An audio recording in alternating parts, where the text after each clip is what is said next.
A ceremonial send-off fit for royalty, thousands of years of tradition, dating all the way back to the very first Pope St. Peter. For more than 500 years, St. Peter's Square has been the arena for papal funerals. Pope Pius XII, the first to be televised in 1958. In silent sorrow, Rome's mourning thousands awaited the last return of Pope Pius XII. Pope Pius died at the papal summer estate, his body then taken in a procession inside a gilded carriage.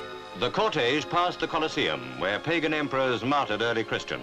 Back to Vatican City, to his final resting place inside St. Peter's Basilica. Pope John XXIII followed Pope Pius, leading the Catholic Church for just 4.5 years until 1963, when he died from stomach cancer. The global Catholic community filling St. Peter's Square to get their final glimpse of their leader. A great figure is carried to rest. Rarely in history has a man been so mourned by all races, by all sects. The next papal funeral was 15 years later, when Pope Paul VI died from a heart attack in 1978, also at the summer residence. Colour pictures of the papal funeral were streamed across the globe for the first time as government officials flew in. US First Lady Rosalind Carter, the East German leader, and Canadian delegates too. But 1978 would also see another Pope funeral when John Paul I died after just 34 days in the job from a massive heart attack.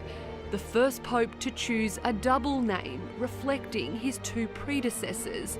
John Paul I holds the shortest reign in modern papal history, and just a month after mourners filled St. Peter's Square for Pope Paul VI's funeral, again the Catholic faithful turned out.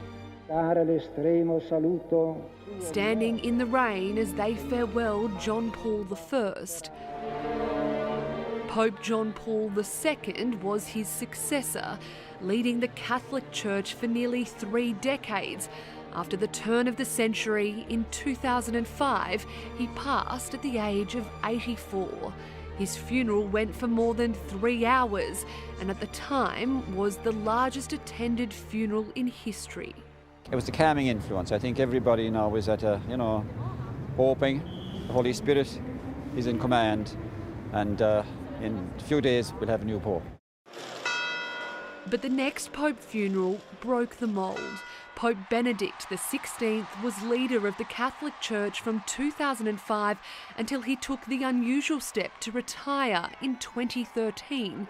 It would be another decade before he passed away, remembered in 2023 as Pope Emeritus. It's a beautiful experience, but also it's humbling for me, as a priest, to get to have this experience in Rome.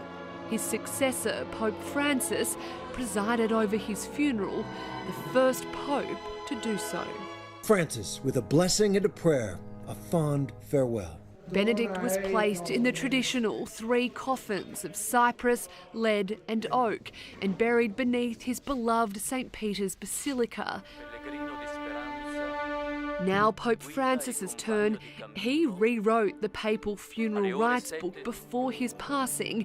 He wanted to signify his funeral would be that of a simple disciple, not a powerful man of this world, requesting to be buried in a single pine coffin outside St. Peter's Basilica, breaking with a century of tradition at his favourite church in Rome, St. Maria Maggiore, a humble final resting place for a man who was known as the People's Pope.